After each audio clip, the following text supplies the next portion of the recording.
Being here. First, let's go around the horn. We've all seen this video. America has seen it. The president is supposed to be watching it tonight. Joe Biden watched it. The governor. I mean, everybody is in on this. Anna, let me begin with you. Your reaction to that video. What do you see? You know, Vinny, I've been practicing for 15 years, and I've seen many horrible things throughout the course of my career. But when I watched this video, my heart it broke. It broke for that young man and for his family. I still get chills every time I watch this video.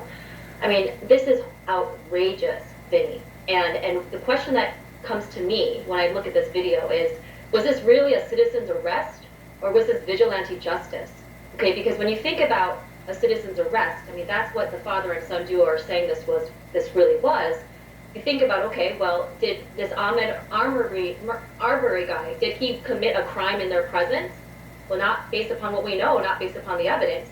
And so the second thing is, well, did they have immediate knowledge that he was committing some sort of crime?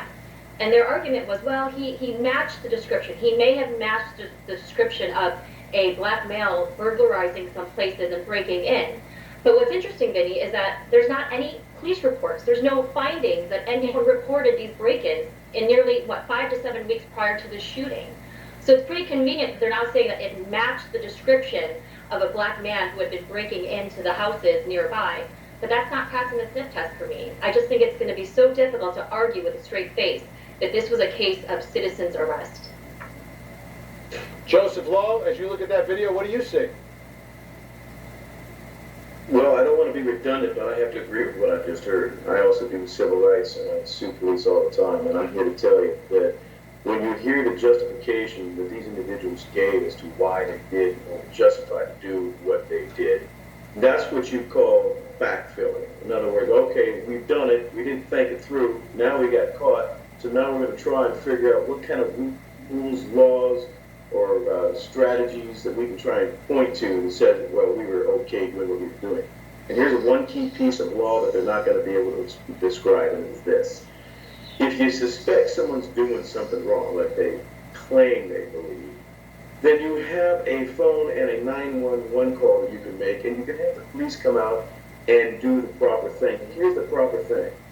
Fine, they do have the power for citizen's arrest, but what they're asking you to glance over is what they did and the type of power that they tried to use once they tried to effectuate that citizen's arrest. And they used deadly force against somebody who had no weapon. And they used deadly force against somebody who was not trying to hurt anybody or trying to attack anybody. And as police will tell you, you cannot escalate or use too much force depending on what you're being faced with.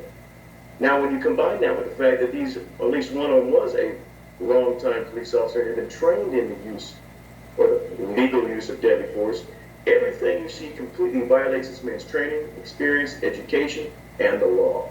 And that's where these people are in trouble. Randy Kessler?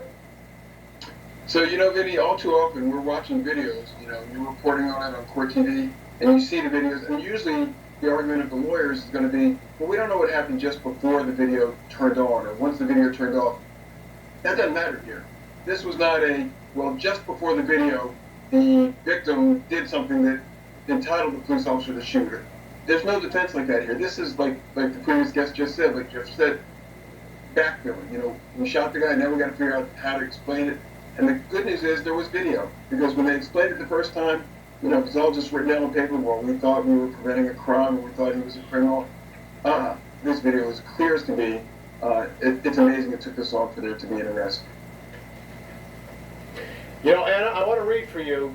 We're now on the third prosecutor in this case. The first one recused herself because she heads up the office where one of the suspects worked for years. All right, so the second one recused himself because his son works in that office.